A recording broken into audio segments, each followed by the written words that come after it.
Hello guys, तर तुमचं पुन्हा एकदा स्वागत आहे माझ्या व्लॉगमध्ये. तर आज आम्ही चाललो होतो एकविरेला. एकविरेला जायचं कारण म्हणजे आमची आजी आली होती आणि तिला फिरवायचं होतं. सो आम्ही ठरवलं की एकविरेला जायचं. मग आम्ही पहिले दांडफाट्याला आलो. त्यानंतर आम्हाला बससुद्धा लगेच भेटली. मग खोपोलीची बस भेटली.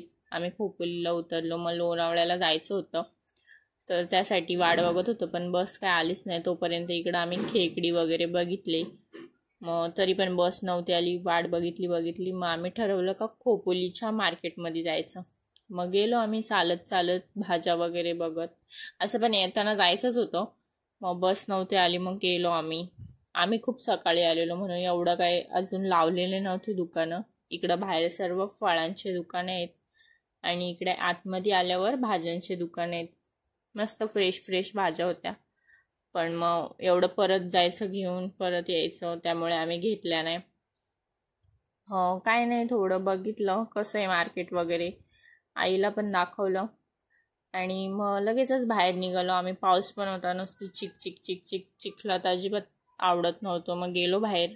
मग मम्मीला खायचं होतं वडापाव. मग वडापाव घेतला आणि पप्पानी चहा पण घेतला आणि तेवढ्यातच आली नेमकी बस. मग काय नाही, मम्मीने त्यांनी डायरेक्ट बसमध्येच घेतलं. पटकन बस पकडली आणि मग नाश्ता मम्मीनी बसमध्येच केला. फायनली भेटली होती बस. बसलेलो. मम्मीचा इकडे चालला होता नाश्ता आणि आमच्या आजी आईचं मस्त निसर्ग बघायचं काम चाललेलं. मस्त धबधबे वगैरे दिसत होते. आजी एकदम फुल मन लावून बघत होती. खूप छान असा व्ह्यू दिसत होता बाहेरचा. आजी पण एकदम मस्त एन्जॉय करत होती. खरं तर आजी कधीतरीच येते. कधीतरीच म्हणजे 2-3 वर्षांनी आली. आता ती नाशिकला राहते. मम्मीने तिला फोर्स करून करून आणले, नाही तर ती आलीच नसती. खरं तर इकडची गरमी त्यांना सहन होत नाही, कारण की नाशिकचं वातावरण थंड असतं म्हणून ते येत नाही. खरं तर नाही तर त्यांना पण आवडतं यायला, पण मग गरमीमुळे येत नाही.